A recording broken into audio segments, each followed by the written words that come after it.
base metals have remained in negative territory across the board here on the LME today, as another setback in Greek negotiations appeared to dampen sentiment in risky assets.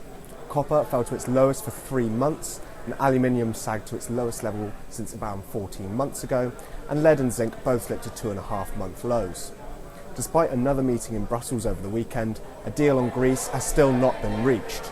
According to reports, talks between the country and its creditors broke up in less than an hour, once again raising concerns of Athens being unable to repay €1.6 billion owed to the IMF by the end of this month. The forthcoming Eurogroup meeting on Thursday is now being proposed as the next opportunity for negotiations, though this latest news certainly raises the prospect of a Greek exit from the bloc. The euro slid on the open as its result, making a quiet session in Asia and placing pressure across the complex. This all comes ahead of this week's Fed meeting, which will once again be scrutinised for clues as to when the normalisation of monetary policy may begin. At its last meeting, the Fed removed all calendar references in its forward guidance and said that recent economic weakness might be transitory in nature. This means that the bank is now entirely data dependent and a rate increase could happen at any future meeting.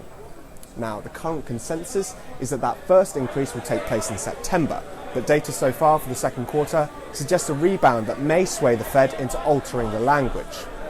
Fairly quiet on the data front today, apart from the Empire State Index this afternoon and some industrial production numbers. Still, for the metals, activity and interest later in the session will centre on the third Wednesday, June date pricing in the official rings.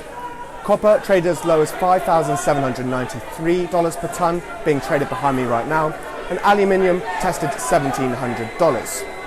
This is Ian Walker reporting for FastMarkets down here at the London Metal Exchange.